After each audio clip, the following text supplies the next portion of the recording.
BIMP rend accessible le meilleur de la technologie aux établissements scolaires. Nous créons un environnement de travail à la fois sécurisé et sans distraction pour que les élèves et les enseignants puissent étudier dans les meilleures conditions possibles.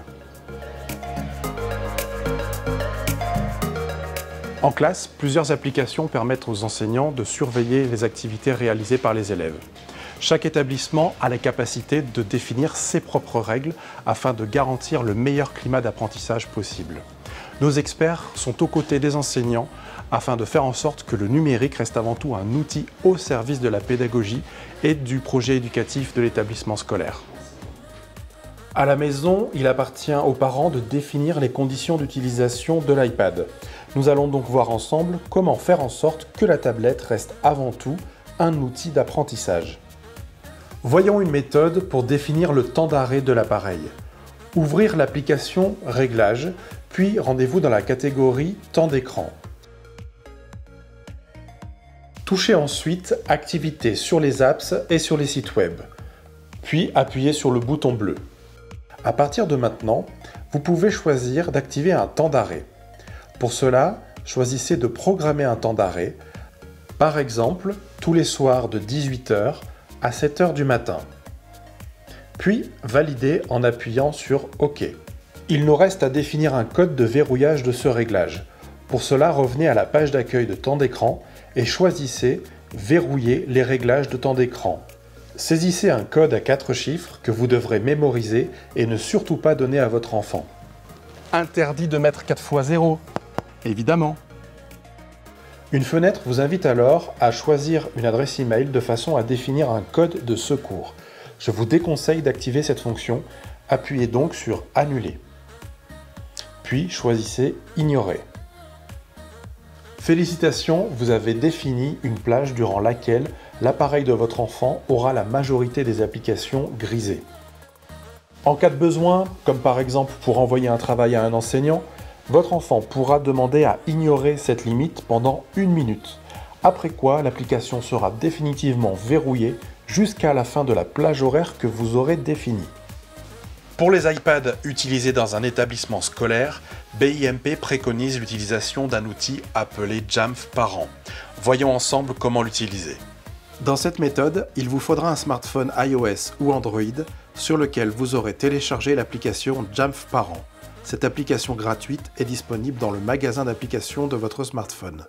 Il faudra aussi que l'établissement scolaire de votre enfant ait préalablement installé l'application Élève sur l'appareil de l'enfant. La première étape consiste à appairer votre smartphone avec l'iPad de votre enfant. Les deux appareils doivent se situer à proximité. Il est nécessaire que les deux appareils soient connectés à Internet. Jamf Parent doit être installé sur votre smartphone et Jamf Élève doit être installé sur l'iPad de votre enfant. Faites glisser votre doigt vers le bas sur l'iPad de votre enfant pour rechercher l'application Élève. Une fois celle-ci ouverte, acceptez les conditions, appuyez sur Continuer pour autoriser le Bluetooth, appuyez sur Continuer pour autoriser les services de localisation, faites Autoriser lorsque l'app est active et passez à Toujours autoriser. Activez ensuite les notifications en appuyant sur Continuer. C'est bon, l'application Élève est désormais configurée. Munissez-vous de votre téléphone, ouvrez Jamf Parent, puis appuyez sur Démarrage. Scannez ensuite le QR code. Celui-ci apparaît instantanément sur l'iPad de votre enfant. Dans le cas où l'icône n'apparaîtrait pas, appuyez sur le nom de votre enfant sur l'iPad. Scannez alors le QR code à l'aide de votre smartphone. Puis, confirmez l'ajout de l'appareil. Vous avez désormais la capacité de contrôler l'appareil de l'enfant depuis n'importe où. Voyons maintenant comment appliquer des restrictions. Sur l'application, il y a 3 onglets. Choisissez l'onglet « Règles d'appareil ». Nous allons créer une règle pour cet appareil. Plusieurs déclencheurs sont possibles. Est-ce que la règle s'appliquera en fonction de l'emplacement de l'enfant, le jour ou l'heure, ou encore le mouvement de l'appareil?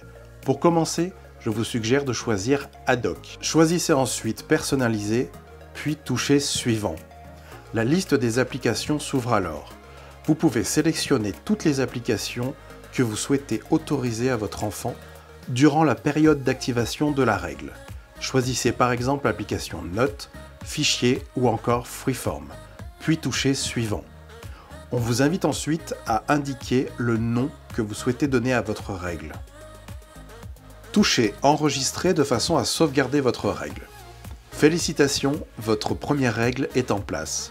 Si vous la choisissez, vous pouvez définir un temps durant lequel cette règle sera activée. Choisissez Start et au bout de quelques instants, toutes les applications de l'iPad que vous n'avez pas autorisées seront désactivées.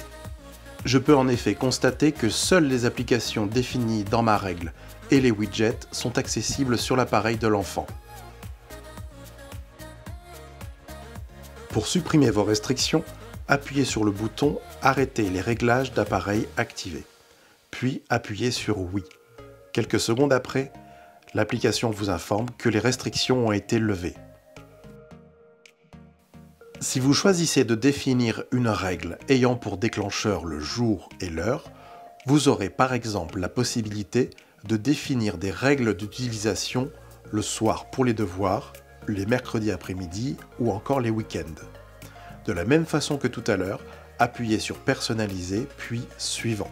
Sélectionnez les applications que vous souhaitez autoriser pendant ces temps spécifiques, puis choisissez à nouveau Suivant. Notez que les règles définies par l'établissement scolaire sont toujours prévalentes par rapport aux règles définies par les parents. Par exemple, si l'établissement scolaire interdit la visioconférence ou la messagerie, vous ne pourrez en aucun cas l'activer, même sur le temps que vous aurez défini. Sachez aussi que votre établissement peut choisir de désactiver vos règles pendant le temps où votre enfant se trouve à l'école. Dans cet exemple, je choisis d'activer ma règle tous les samedis et tous les dimanches toute la journée. Si besoin, je peux même choisir l'horaire de début et de fin d'application de mes restrictions. J'appuie ensuite sur Suivant et je peux définir à nouveau le nom que je souhaite utiliser pour mémoriser cette règle. Enfin, j'enregistre cette règle et celle-ci apparaît dans les règles que j'ai déjà définies. Bien que cette règle s'appliquera les week-ends, je peux tester et lancer cette règle à tout moment.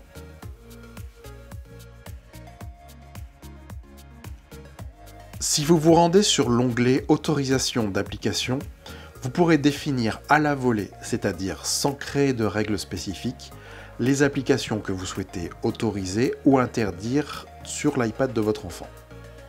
Comme vous le voyez, cette interface ressemble beaucoup à celle que nous avions précédemment, cependant elle est destinée à une utilisation unique. Vous ne pouvez pas programmer à l'avance les applications que vous souhaitez autoriser ou non. C'est vraiment au cas par cas, par exemple pour une session de devoir ou bien pour une activité spécifique que votre enfant vous réclamerait hors du temps scolaire.